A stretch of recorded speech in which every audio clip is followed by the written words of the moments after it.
Welcome to today's episode of Furniture Industry News on September 13th, 2024. Today we're covering the latest updates in logistics, e-commerce fraud, marketing strategies, and financial reports from major retailers in the furniture industry. The furniture industry is bracing for potential disruptions in the coming weeks as we approach the September 30th expiration of the U.S. and Canada East and Gulf Coast labor contract. With no progress in negotiations, a labor strike seems likely starting October 1st. This could lead to significant port congestion and shipping delays. Shippers are already shifting cargo to West Coast ports in anticipation of the strike. This has led to increased demand and rising rates for West Coast routes. Meanwhile, East and Gulf Coast demand has weakened. Experts advise preparing for delays across all U.S. trade routes. If possible, consider postponing shipments until later in October or November when the market may settle. Alternatives like West Coast ocean routes or air freight for urgent shipments are options, but these may also become crowded. Overall, the situation remains uncertain, and the industry should stay alert for updates and be ready to adapt to changing conditions in the logistics landscape. The home furnishings industry is facing a growing challenge with e-commerce fraud. According to a recent report, attempts at placing fraudulent orders rose by 19% in the first half of 2024 compared to the previous year. The home goods category in particular saw a significant spike in fraud pressure, with a 32.3% increase over the same period. Retailers need to be vigilant about various fraud tactics. For instance, 13% of orders show signs of address manipulation, a tactic used by fraud rings to outsmart fraud detection systems. Reshipper fraud attempts are up 50%, and first-party fraud was reported by 60% of online brands.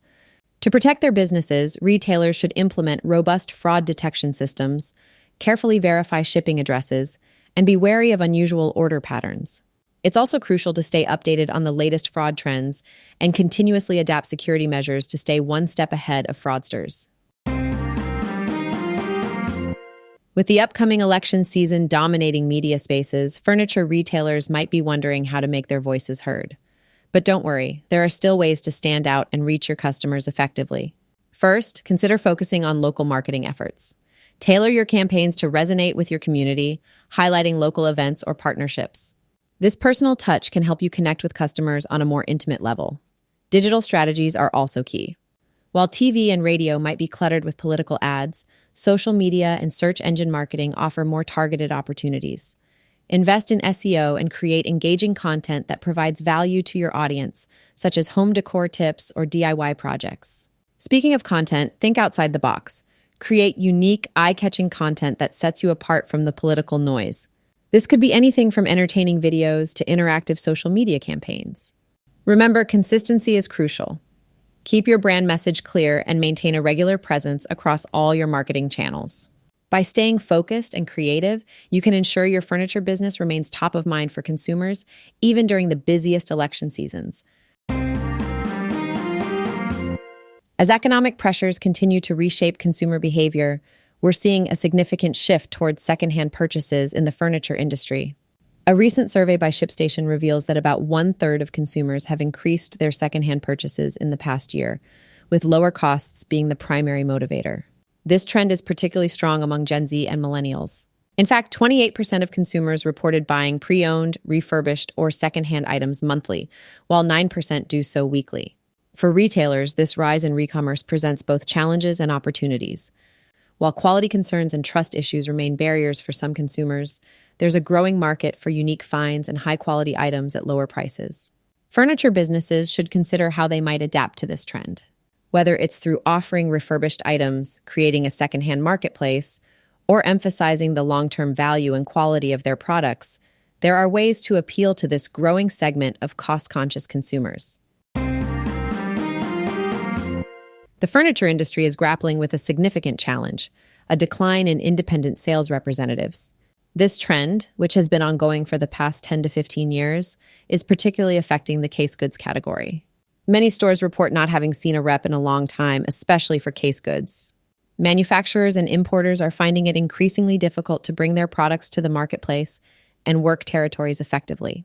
This decline is partly due to the retirement of baby boomer reps and a generational shift in work preferences. To succeed in this changing landscape, furniture companies need to prioritize maintaining a strong presence in stores. This means physically getting out to retailers, conducting more teaching moments, and strategizing with their remaining reps. Companies that can maintain this face-to-face interaction with retailers are likely to have an edge, even in an era of digital communication. Let's take a look at the financial reports from some major retailers in the furniture industry. RH, formerly known as Restoration Hardware, reported a 3.6% increase in net revenues for the second quarter of fiscal year 2024, reaching $829.66 million. While their profits declined compared to the previous year, RH saw a 7% increase in demand, with July being particularly strong. The company is adjusting its full-year forecast to revenue growth of 5% to 7%.